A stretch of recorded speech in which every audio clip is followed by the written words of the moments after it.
سلام به دوستان خوب، به کمپین های پولساز خوش اومدید و در مورد این میخوام صحبت کنم که چرا فروش ما کمه و چطور میتونیم فروش رو بیشتر کنیم. حتما این سوال شما هست اگر صاحب کسب و کار هستید یا دیجیتال مارکتر هستید و اگر هم یکی از این دوتا نیستید شاید خیلی براتون مفید نباشه، میتونید گوش کنید ولی توقع نداشته باشید خیلی کاربردی براتون داشته باشه.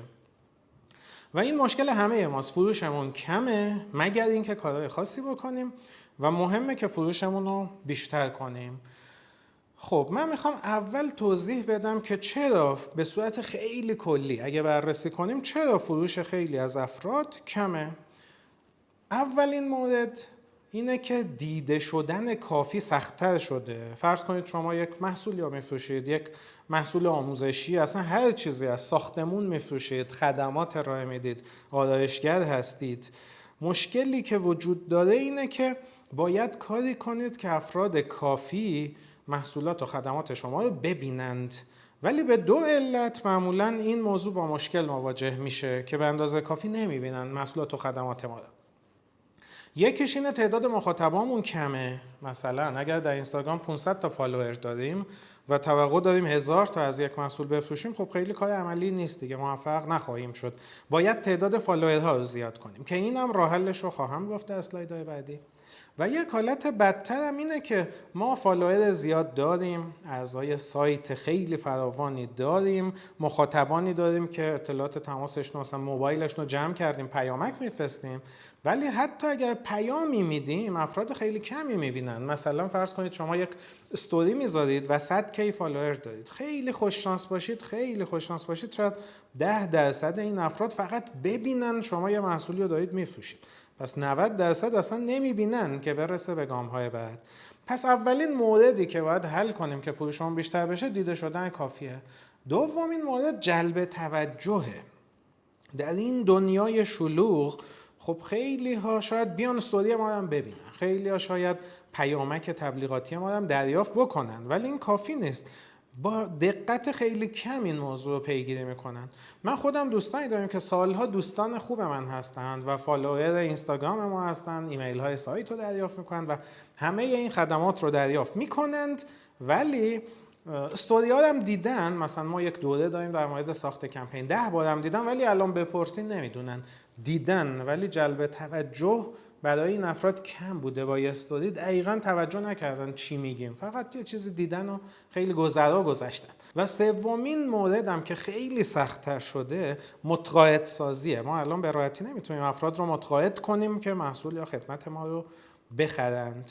و به صورت کلی اینو بگم، ما اگر بتونیم این 3 تا مشکل رو حل کنیم، یعنی محصولات و خدمات ما به اندازه کافی دیده بشن، بتونیم توجه مخاطبان رو جلب کنیم، نه تنها دیده بشن، مثلا یه پیامک فرستادیم ولی توجه نکردن چی گفتیم، دیده شده، سین شده ولی اصلا به جزئیاتش توجه نکردن. اگر بتونیم کاری کنیم توجه کنن بهش و اگر متقاعد بشن که محصول یا خدمت ما خوبه و واقعا در زندگیشون تغییر ایجاد میکنه، به احتمال خیلی زیاد فروش ما عالی خواهد شد.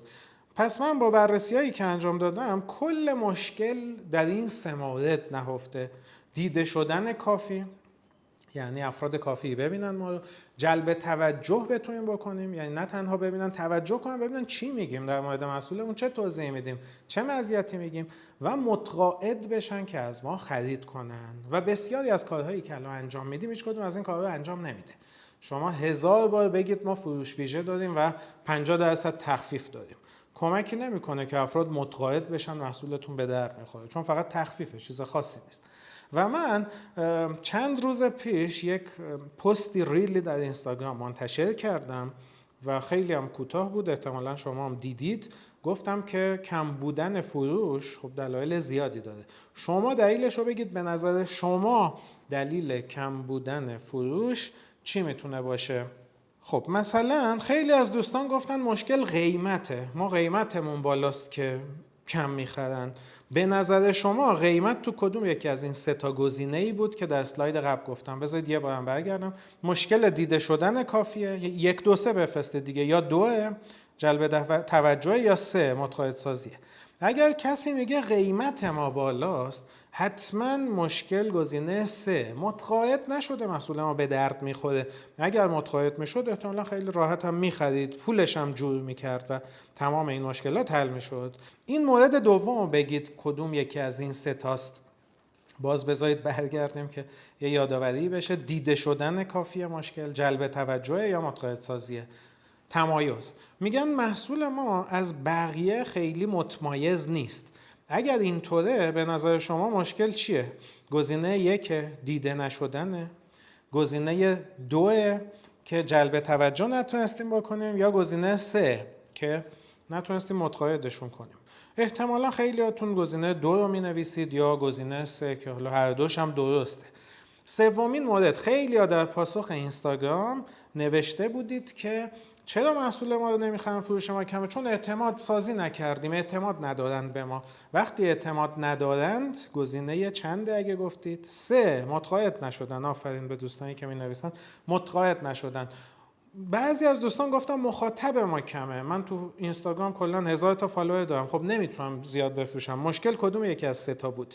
1 دیده نشدن بود، 2 جلب توجه، 3 متقاعد سازی. پس 1 بود چون دیده نشده. شما بهترین محصول دنیا هم که داشته باشید، اگر دیده نشه، افراد زیادی نبینند، خب نمیخرن. 1000 نفر ببینن، حالا 5 نفر 10 نفر، حالا بستگی به نوع محصول و قیمت و پارامتر.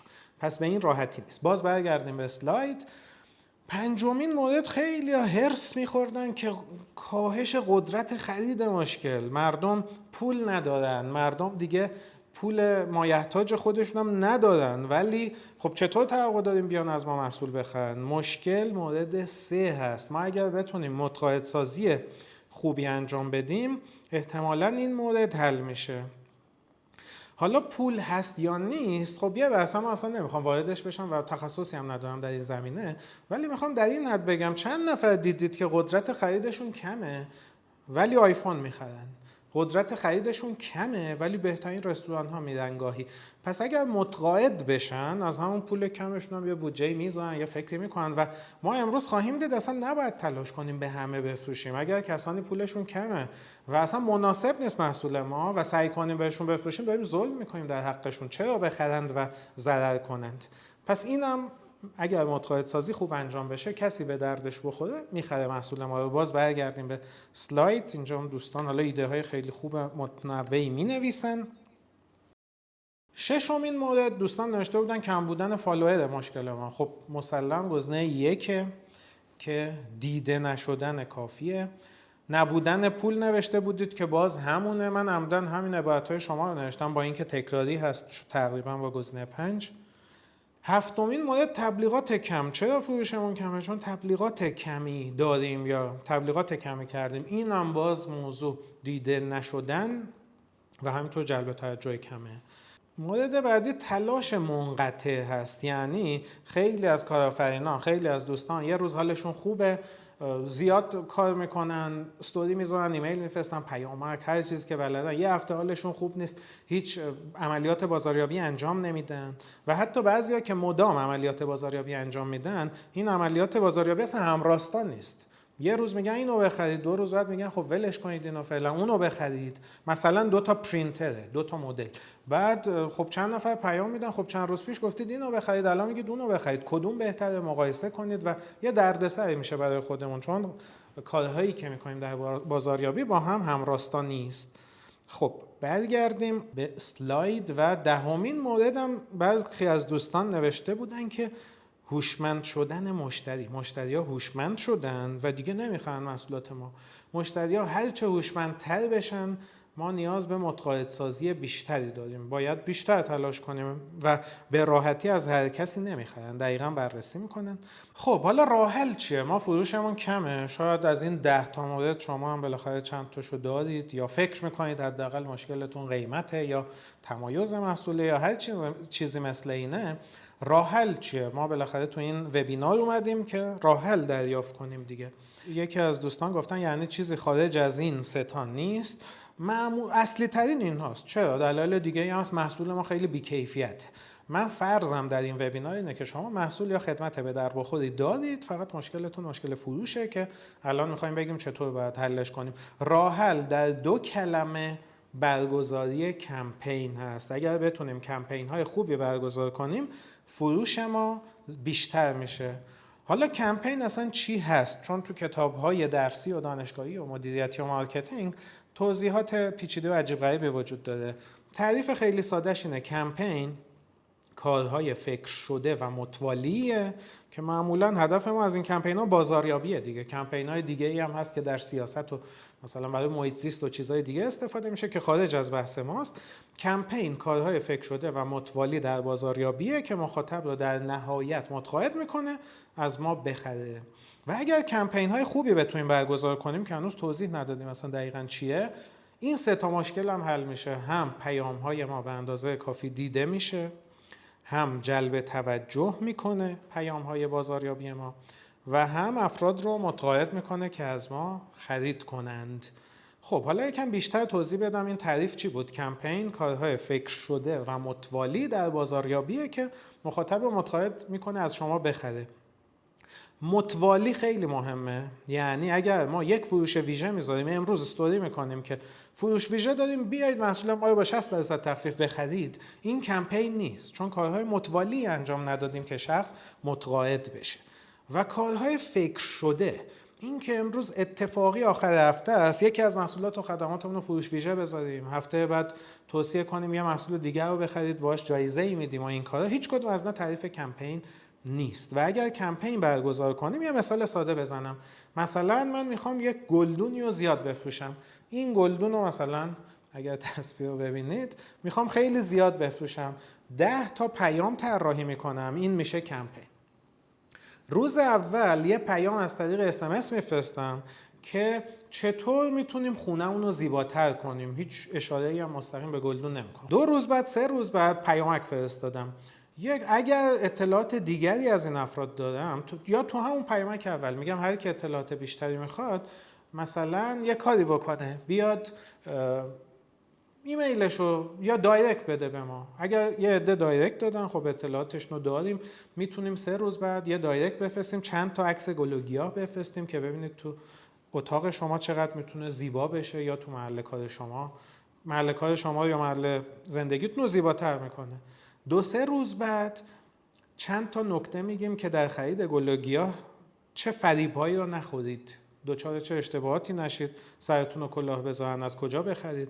چند روز بعد یک اطلاعات دیگه‌ای میدیم، شاید در 6مین 7مین دفعه که میخوایم کاری بکنیم تازه اینجا میگیم که ما خودمون از این گلدونا میفروشیم، مثلا این همه توضیح دادیم، چرا برید از این نفر دیگه بخرید، بیایید از خودمون بخرید، الان هم اینقدر درصد تخفیف داره و تا 3 روز هم این تخفیف سر جاشه و در روزهای پایانی هم یادآوری میکنیم که تخفیف داره تموم میشه.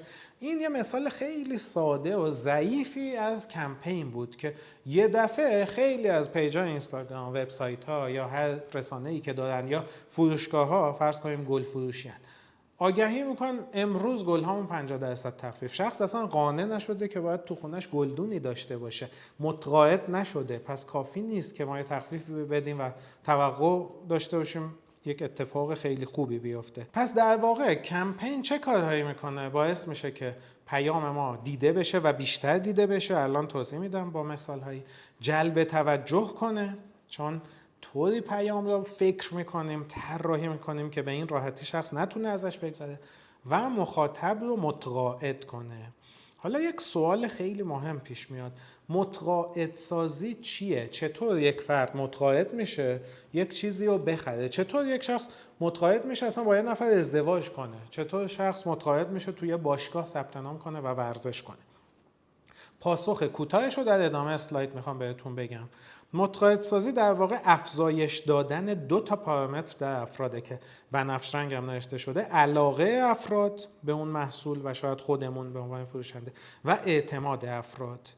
ما در کسب و کارمون کارهایی میکنیم که بسیار خنده‌دار هست. مثال قرار ملاقات بهترین مثاله که آقای ست گادین در کتاب‌های خودش استفاده میکنه. میگه فروش مثل قرار ملاقاته.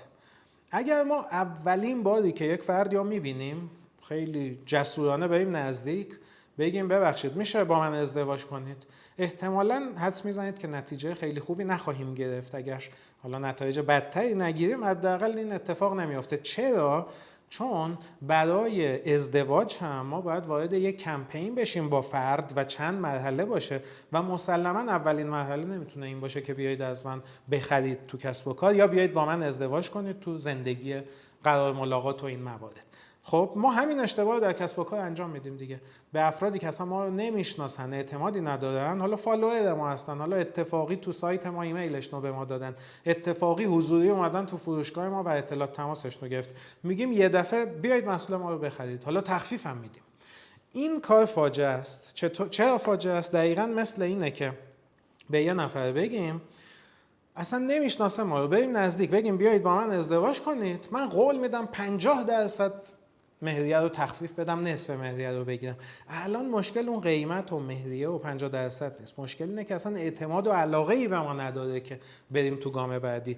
بسیاری از کارهای ما در بازاریابی اینطوریه، یا 100 بار میگیم قیمت این محصول نصف شد، قیمت این محصول نصف، اصلا نمیگم نصف شد، اینو بخرید، بیایید اینو بخرید، 2 روز بعد میایم اینو بخرید. اینه که یک فردی رو ببینیم ازش خوشمون بیاد، هر روز زنگ بزنیم بگیم با من ازدواج کن. این کمپین نیست، گام به گام پیش نمیریم به جایی برسیم که بتونیم فرد رو قانع کنیم که با ما ازدواج کنه، فرد رو قانع کنیم که اقدام مورد نظر ما رو در سایت انجام بده یا بخره از محصولات ما یا هر چیزی مثل این.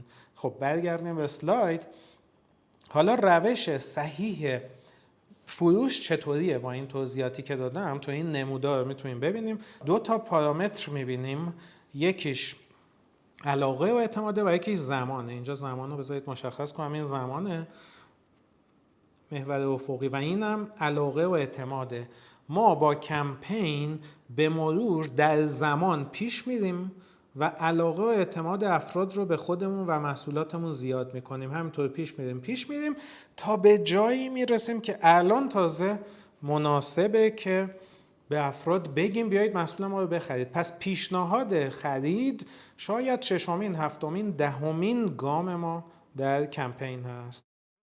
اگه قابلیت قسطی بگذاریم کمک کننده نیست، چرا؟ میتونه کمک کننده هم باشه، ولی یه گام خیلی کوچیکیه که الان حالا تو این کلیاتی که من میگم خیلی نمیگنجه. حالا یه موضوعی، شما این پیشنهاد فرض کنید ازدواجه، این پیشنهادی که توی اینجا بذارید باز هایلایتش کنیم، این پیشنهاد ازدواجه، پیشنهاد ازدواج به یه نفر میخوایم بدیم. احتمالاً در گام اول بهش میپرسیم ساعت چنده، از این کارهای کلیشه‌ای، یا شما چقدر آشنا هستید و یه جایی دیده بودمتون، از این حرفا. در گام دوم شاید جرأت کنیم مثلا یه اطلاعات تماسی بگیریم یا دعوت کنیم جایی به یه کافی شاپی.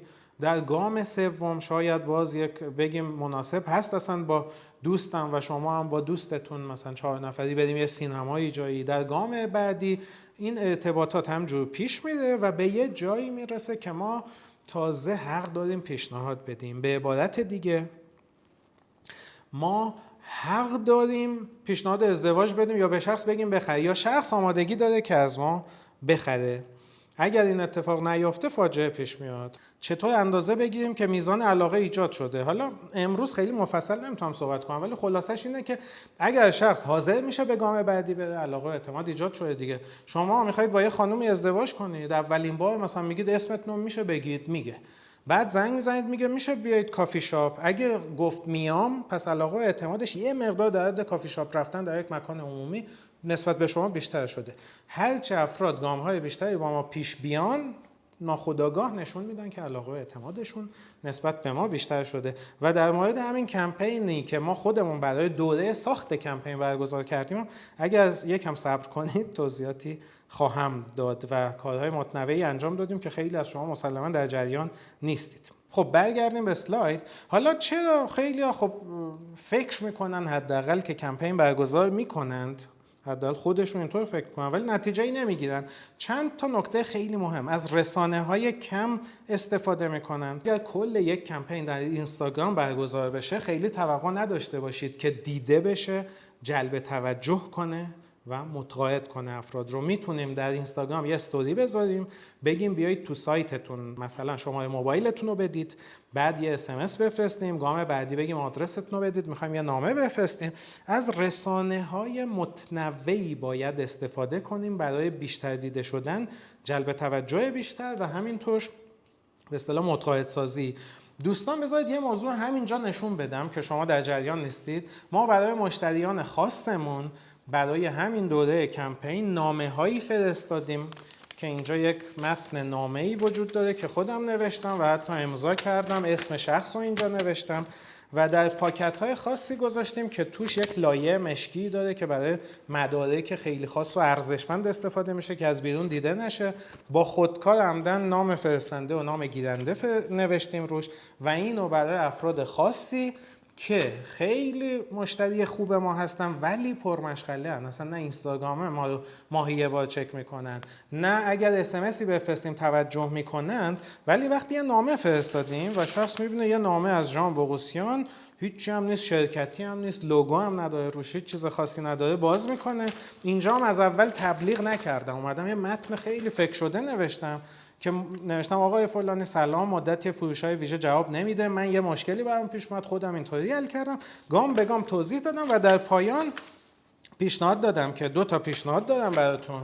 اگر اعتماد دارید که من کارمو بلدم و دوره کمپین داریم، خب ثبت نام کنید تموم شه، لینکش هم اینجاست. اگر خیلی مطمئن نیستید درخواست کنید یه نمونه کمپین براتون بفرستیم. این موارد رو شاید خیلی از دوستان ندیدید ولی دوستان دیگه دیدن و افرادی که درخواست نمونه قالب کمپین کردن ما یک متن مفصلی در 6-7 صفحه براشون با پست یا اگر گفتن با پست دیر میرسه و نمیخوایم به صورت PDF خاصی که اسم و مشخصات خودشون هست فرستادیم و خیلی از دوستان مشتری خوب ما که خیلی پرمشغله‌ام و نمیتونیم با استوری کاری کنیم ببینم پیام‌های ما رو، به محض دیدن این نامه محصول رو خریدن. ما رو از قبل میشناختن.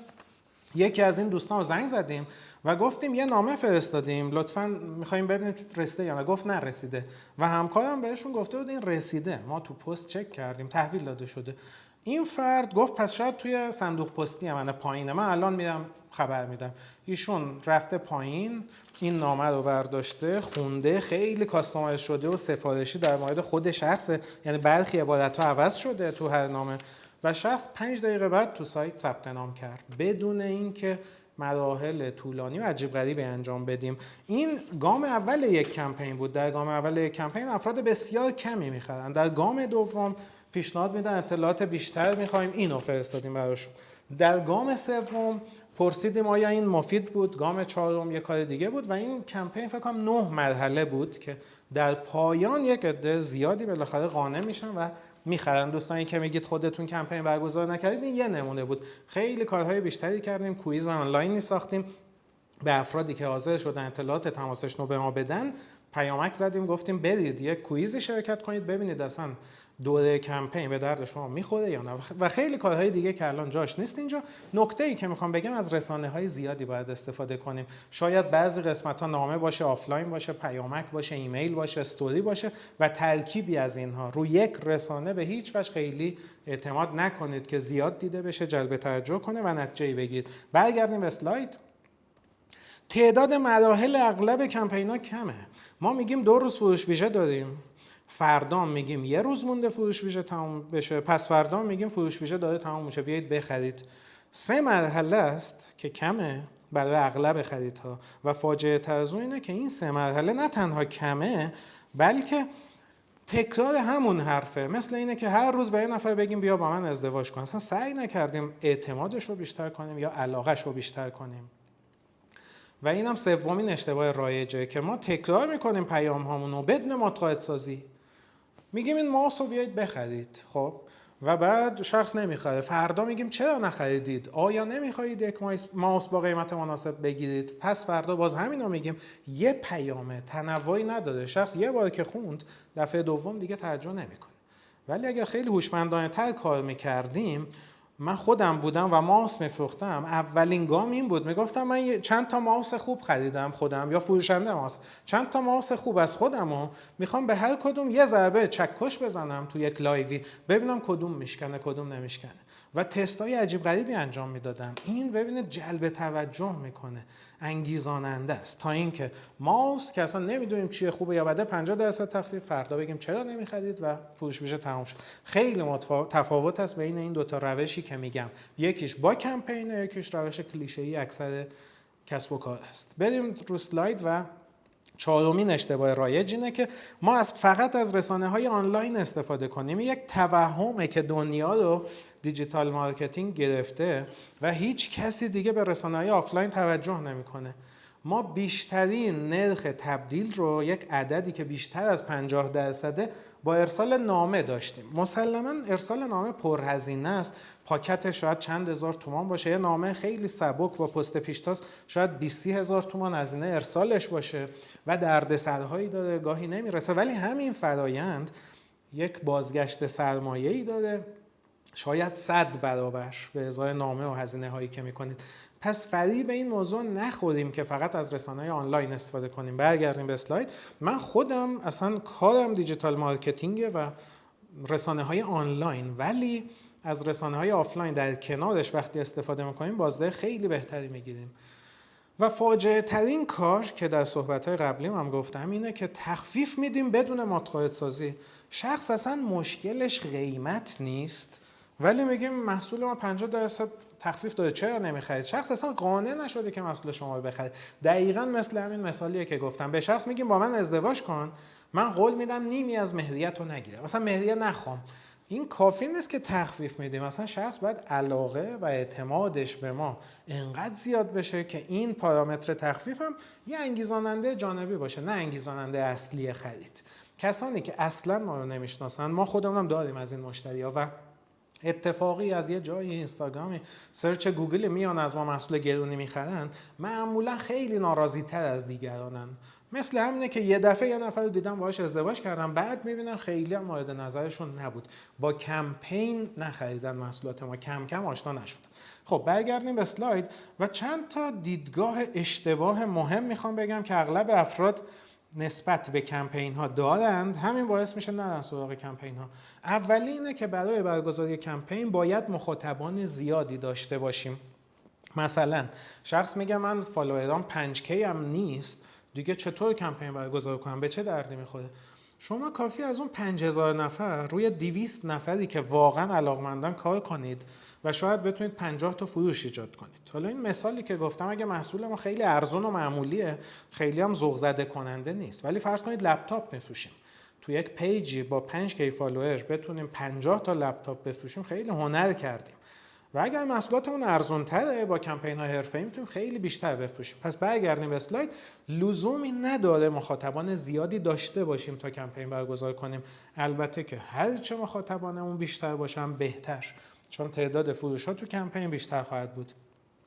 خیلی معتقدن کمپین خیلی بودجه میخواهد، یعنی نمیشه مثلا با 100,000 تومان کمپین برگزار کرد، ولی با 100,000 تومان هم میشه کمپین برگزار کرد. به نظر من کافیه به چند نفر مثلا یه پیامکی بفرستیم، ازشون درخواست کنیم هر کی مایل یه جلسه آنلاینی با ما داشته باشه، با این 100,000 تومان پول فقط ارسال پیامک در بیاد و از این افراد 5 نفرشون حاضر باشن جلسه آنلاین بذارن و یه مقدار اصولی کار کنیم، شاید بتونیم به 2 نفرشون بفروشیم. پس با کمترین بودجه ها هم میتونیم کمپین برگزار کنیم، با اینکه بودجه هر چی بیشتر باشه مسلماً بهتره. برگردیم به اسلاید. خیلی از دوستانم دیدگاهشون اینه من خودم کمپین برگزار میکنم، یا من کارم اینه هر روز فروش ویژه میذارم، هر روز استوری میذارم.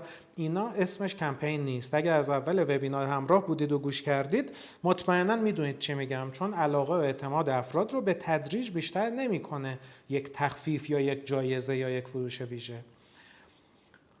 ایده بعدی که باز خیلی مهمه، در واقع پاسخ سوال دوستانیه که همین الان گفتن چرا خودتون کمپین برگزار نکردید و یه بار یه دوربین نشون بدیم و من این موارد رو نشون دادم، حتی این نامه رو با این پاکت فرستادیم. چرا این موارد رو ندیدند؟ چون در گام‌های اول ابراز علاقه کافی نکردن به موضوع ما. اگر می‌کردن این گام‌های دیگه روشون اجرا می‌شد. پس برگردیم به اسلاید. کمپین ما نباید برای عده زیادی جالب باشه. گام اول یک کمپین حرفه‌ای اینه که افرادی که علاقه‌مند به موضوع محصول ما هستند از اینستاگرام، از فالوورامون، از اعضای سایتمون، از هر جایی جداشون می‌کنیم. وقتی جدا شدن، 100,000 نفر شدن 5,000 نفر، دستمون بازتره که کارهای خلاقانه تری روی افراد کم انجام بدیم. پس این که مدام به همه فالوورهای اینستاگرام چیزی رو بگیم یا مدام تو همه صفحات سایت یه تبلیغی رو بذاریم خیلی بازدهی نخواهد داشت، چون برای خیلی از اعضای خودمون اون فروشی که میخوایم در نهایت انجام بدیم جذاب نیست. و پنجمین موردم، کمپین باید روی همه مخاطبان اجرا شود. در واقع اینم توضیح دادم، کمپین هیچ وقت لازم نیست برای همه مخاطباتون. ما برای همین دوره ساخت کمپین یک کاری که کردیم، گفتیم میخواهید بدانید دلیل فروش کمتون چیه؟ خب استوری گذاشتیم، لینکی داشت، افراد تاچ میکنن میان تو سایتمون، اونجا مجبورن اسمشون رو بنویسن، ایمیلشون رو، موبایلشون رو و بگن کسب و کار دارن یا نه. کسی که برای یافتن پاسخ این سوال حاضر نیست، هیچ پولی هم نمیخوایم، اسمش رو وارد کنه یا AAA وارد میکنه، ایمیل الکی، خب این وارد کمپین ما نمیشه. ما اینجوری طراحی کردیم افرادی که اطلاعات واقعی دادن کمپین رو این افراد که شاید مثلا 2000 نفر ادامه پیدا میکنه و شاید 25% از اینا، گاهی تو کمپین‌های خوب 50% از اینا ثبت نام کنن و خیلی عالیه. با کمپین کارهایی میتونید بکنید با یک پیج 100K که اغلب پیجا با 5 میلیون فالوور هم نمیتونن انجام بدن، چون کلیگویی میکنن، به همه میگن و برای همه جذاب نیست. خب برگردیم به اسلاید. الان حتما میدونید که چی میخوام بگم و چی رو معرفی کنم. ما یک دوره جدیدی طراحی کردیم و ساختیم و خیلی خوشحالم، چون من فقط جدیداً یکی دو سال دوره هایی رو درست میکنم و ارائه میکنیم که خودم رو ذوق زده کنه. ما هیچ وقت اینطوری نگاه نمیکنیم مثلا الان مدیریت زمان مبحث داغیه یا قرار ملاقات مبحث داغیه و بریم یه دوره بسازیم یه پولی در بیاریم ازش. دیگه این دیدگاه خیلی اشتباهه. شخص باید دوره هایی رو درست کنه که خودش واقعا ذوق زده است از مطالبی که یاد گرفته، تست کرده و با ذوق و شوق میخواد این مطالب رو به مخاطبا منتقل کنه. بریم سراغ اسلاید. اگر در دوره ما ثبت نام کنید، در واقع با کمترین زمان و تلاش میتونید کمپین های حرفه‌ای برگزار کنید. خب چیه نکتهش؟ اگر ثبت نام کنید چه اتفاقی میفته؟ بذارید من توضیح کلی بدم. 11 جلسه است دوره، 45 دقیقه است هر جلسه، چون برای صاحبان کسب و کار جدیه، خیلی وقت ندارن 2 ساعت در یک وبینار باشن آنلاین. جلسه اول خیلی نکات و ترفندها در مورد کمپین خواهم گفت. از جلسه دوم هر جلسه یک قالب کمپین میدیم بهتون، مثلا یک دستورالعمل یه صفحه‌ای و توضیحاتی که ویدیویی من همراهش میدم. این الان یک نمونه کمپینه، یکی از قالب‌هاییه که برای نمونه طراحی کردیم. مثلا اول میگیم یه نامه پستی بفرستید، کنارش یه پیامک هم بفرستید که در واقع ما نامه فرستادیم، حواستون باشه میرسه. بعد تو این نامه پستی میگیم اگه میخواید اطلاعات بیشتر خاصی بگید، نامه دوم رو براتون خواهیم فرستاد. تو این نامه دوم میگیم بیایید بخرید، اگه نخریدن یه روز بعد یه پیامک میفرستیم آیا مفید بود این اطلاعاتی که فرستادیم. و در گام بعدی زنگ میزنیم میگیم آیا این محصول رو نمیخواید بخرید، شما که گفتید مفیده. اگه گفتن مفید نیست که یه بحث دیگه است. خب دوستان گفته بودن یک کمپین نمونه بگید، این یک کمپین نمونه است دیگه. همین گام هایی که اینجا میبینید رو، این یک کمپین نمونه است در 9 مرحله و من در 45 دقیقه از جلسه دوم یکی از این مدل های عجیب غریب رو معرفی میکنم و گام به گام توضیح میدم، جزئیاتش رو میگم. حالا اغلب دوستان مطمئنم 10 تا کمپین، 10 تا قالب میگیم، 10 تا قالب به دردتون نخواهد خورد، ولی اگر تو هر جلسه شرکت کنید یا گوش کنید کلی نکته و ترفند خواهم گفت که اگر اون کمپین رو عیناً هم استفاده نکنید از اون نکات و ترفندا بتونید استفاده کنید و حتماً این قسمتش به درد شما خواهد خورد. و یک نکته خیلی مهم آخر بگم، کمپین فقط برای فروش و افزایش فروش نیست. ما کمپین های فعالسازی داریم، مشتریانی که قبلا از ما می‌خریدن الان نمی‌خرن رو با کمپین های خاصی که توضیح خواهم داد برمیگردونیم به سمت خودمون. کمپین های فروش داریم که هدفمون فقط افزایش فروشه. کمپین های تبلیغاتی داریم، هدفمون جذب مخاطب جدیده. ما یکی از مشکلاتی که دوستان گفته بودید اینه مخاطبا هم کمه، تو سایت، تو اینستاگرام، هر جا. با این روشی که توضیح خواهم داد، در واقع کمپین تبلیغاتی، میتونید مخاطب جدید جذب کنید. و کمپین‌های خاص داریم. کمپین‌های خاص کمپین‌هایی هستن که مثلا شما می‌خواید یک گلدونی بفروشید که قیمتش 100 میلیون تومانه. اینو نمیتونید استوری کنید بنویسید یک گلدون فقط 100 میلیون فقط فوش میاد به طرف شما، کسی نمیخره. برای اون موارد خاص هم یک کمپین‌هایی خواهیم گفت که میتونه خیلی مفید باشه. و آخرین نکته اینه که اگر پاسخ شما به این 2 تا سوال مثبته، من توصیه میکنم این دوره رو شرکت کنید و ضرر نمیکنید. اولین سوال اینه آیا افزایش فروش واقعا براتون مهمه؟ بعضیا واقعا براشون مهم نیست، یعنی میگن میخوام فروشمو افزایش بدم ولی مصمم نیستن این کارو بکنن. و دومین سوال: آیا حاضرید برای برگزاری کمپین ها کارهای خلاقانه ای انجام بدید، مثل طراحی یک متن، چاپ نامه، ارسال با پاکت و کلی دردسر دیگه؟ برای انجام ترفندهای دوره آیا نیاز به وبسایت می باشد؟ همونطور که گفتم بعضی از کمپین ها مثل این اصلا نه وبسایت میخواد نه اینستاگرام، آفلاینه و با پیامک و تماس و اینا. بعضیاش وبسایت میخواد، بعضیاش اینستاگرام میخواد. ولی حتی اونی که وبسایت میخواد طوری توضیح میدم شما وبسایت هم نداشتید ایدهشو بیایید با پیامک و تماس و روش‌های دیگه اجرا کنید. البته که وبسایت داشته باشید خیلی بهتره. نامه فروش رو هم در این دوره آموزشی میدید. بله، البته یه نسخه ساده، یه نسخه کامل شده شو در واقع بعد از طراحیش یه ایده‌ای هم به ذهنم رسیده، یکی از جلسات همین دوره خواهد بود و ما به صورت PDF. نامه فروش منظورتون متنه؟ اگه منظورتون متن مخصوص کار ماست، ولی روش تهیه‌اش رو در یکی از جلسات حتما خواهم گفت. خیلی ممنون که شرکت کردید و حتی اگر ثبت نام هم نمی‌کنید امیدوارم نکات براتون مفید بوده باشه و از این به بعد یه مقدار کمپین ها رو جدی بگیرید. شما رو به خدای بزرگ میسپاریم و خدا نگهدار.